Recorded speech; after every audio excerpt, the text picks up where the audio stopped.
काल दिनांक 14 मे 2025 रोजी युनिट 5 गुन्हे शाखा नागपूर येथील कर्तव्यास असलेले पोलीस हवालदार रुपेश नानवटकर यांना त्यांच्या बातमीदारामार्फत माहिती मिळाली होती.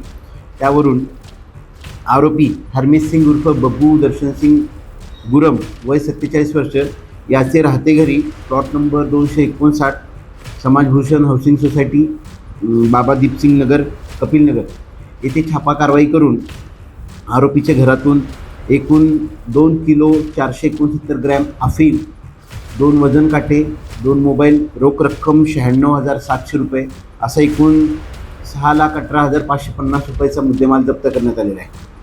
सदर प्रकरणी पोलीस उपनिरीक्षक राहुल रोटे यांनी दिलेल्या तक्रारीवरून कपिलनगर पोलीस स्टेशन येथे गुन्हा दाखल करण्यात आलेला आहे.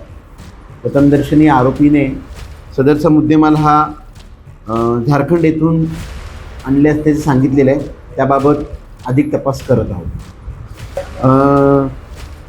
सदर तपासादरम्यान आरोपीने प्रथमदर्शनी सांगितलेल्याप्रमाणे झारखंड येथील ज्या व्यक्तीकडून आरोपीने मुद्देमाल आणलेला आहे त्याचे नाव निष्पन्न करून त्याबाबत अधिक तपास करत आहोत. सदरची कामगिरी ही युनिट 5 गुन्हे शाखा पथकाचे अधिकारी राहुल रोटे तसंच इतर अंमलदारांनी केलेली आहे.